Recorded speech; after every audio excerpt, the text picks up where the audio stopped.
tidak tahan lagi baunya. Aku akan minta ayah beli lahan itu biar tidak bau. Kamu bilang kamu tidak tahan? Aku kerja di sini 10 jam per hari. Wow, apa domba memang sering begitu? Ya, kecuali saat hari raya. Apa? Boleh kan aku bercanda?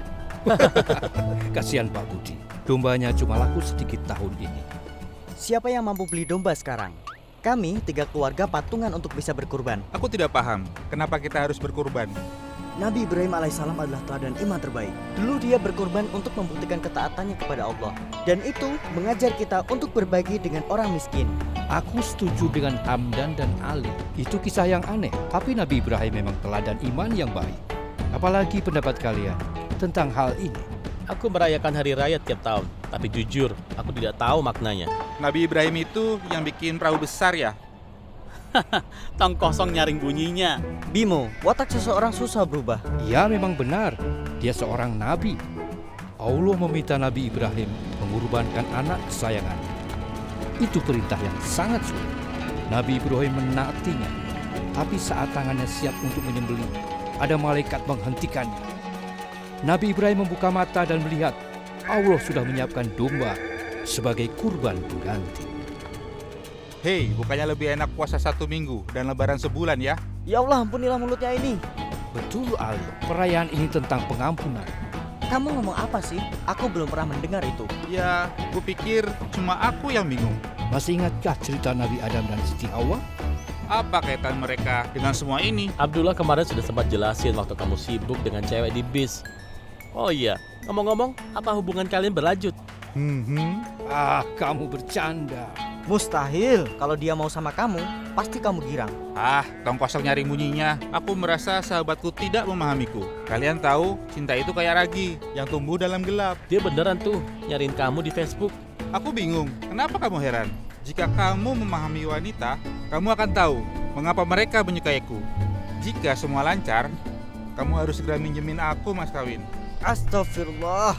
Aku tertarik membahas Nabi Adam dan Siti Hawa, membuatku terbayang pernikahan, calon pengantinku, dan kebahagiaan kami. Allah memberi Nabi Adam dan Siti Hawa semua yang diimpikan Hamdan, bahkan lebih. Hubungan di antara mereka berdua dengan Allah sempurna, dan Allah mau mereka hidup kekal di surga, tanpa rasa takut, dan mereka dimahkotai kehormatan.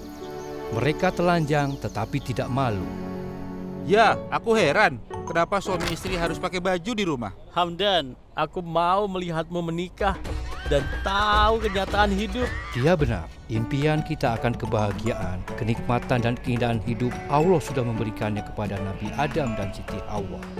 Kalau mereka sudah bahagia, kenapa mereka makan buah itu? Itu ujian dari Allah Subhanahu wa taala. Mereka lemah dan tidak lulus ujian. Aku bingung, sebenarnya Allah mau menguji atau membuat mereka bahagia?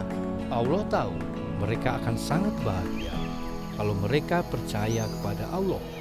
Tanpa pohon itu, bagaimana ketaatan mereka bisa diuji?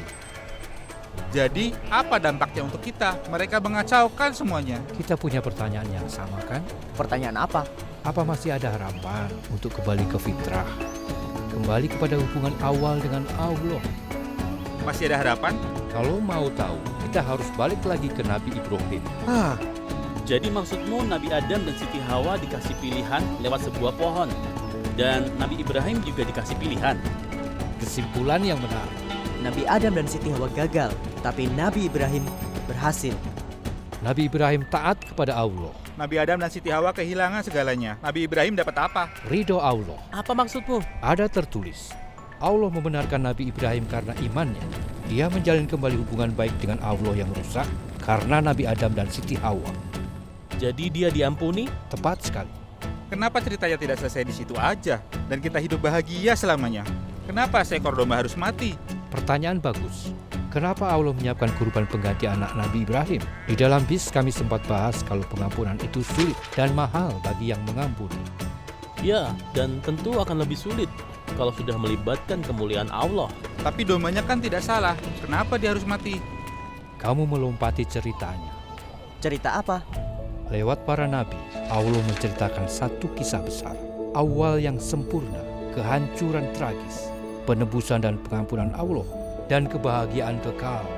Jika awal sempurna dan kehancuran itu tentang Nabi Adam dan Siti Hawa, lalu gimana dengan penebusan? Bagian terpenting di sini adalah kisah pengorbanan dan iman Nabi Ibrahim. Pengorbanan adalah bagian besar dari rencana penebusan dan pengampunan Allah. Allah menciptakan Nabi Adam dan Siti Hawa untuk memuliakannya. Namun Allah memperingatkan mereka tentang kematian sebagai hukuman dari dosa. Seperti kecelakaan kemarin, pengampunan itu mungkin walau mahal harganya. Mahal bagaimana maksudmu? Kita hanya perlu bertobat supaya diampuni. Terus, bagaimana dengan pertobatan orang yang menghina martabat adik Bimo? Dia harus mengakui perbuatannya di depan semua orang. Ini akan membersihkan aib adik Bimo. Lalu orang itu yang menanggung aibnya. Kayaknya tidak mungkin ada orang yang mau melakukan itu. Namun, bukan berarti itu benar. Itulah sebabnya Allah melalui para nabi menyuruh manusia memberikan kurban. Pengorbanan adalah bentuk pengakuan dosa. Mereka tidak bisa menutupi aibnya dan mereka layak mati karena tak menghormati Allah. Hewan kurban harus mati supaya orang beriman diampuni. Seperti Allah menutupi aib Adam dan Hawa dengan kulit binatang. Betul, Allah menyayangi manusia. Jadi dia menyuruh mereka memberikan kurban supaya dosa mereka diampuni. Tunggu dulu, aku tidak mengerti. Apakah darah binatang cukup untuk menutupi dosa kita dan mengembalikan hubungan kita dengan Allah? Kamu benar, Hamdan. Seekor domba tidaklah cukup. Harus ada kurban yang sempurna.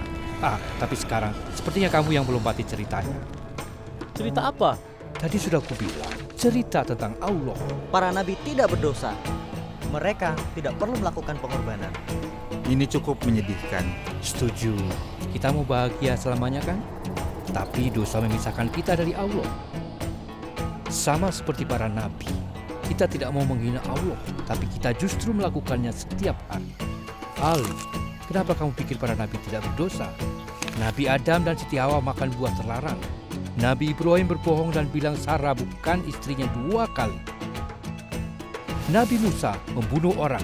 Nabi Daud merencanakan pembunuhan. Tapi aku tidak pernah seperti itu.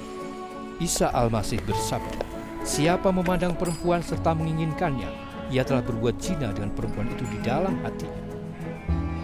Bagaimana kalau pikiran dan perbuatanmu dikumpulkan, lalu disiarkan di TV, supaya keluarga dan tetanggamu bisa menonton dosamu pada Allah. Dan Allah tahu semua rahasia dan pikiran kita. Siapa yang lebih utama, Allah atau keluarga? Kabar baiknya ialah Allah tetap menyayangi kita. Dia punya rencana yang hebat bagi kita. Aku penasaran, dari mana kamu dapat pemikiran itu? Cukup.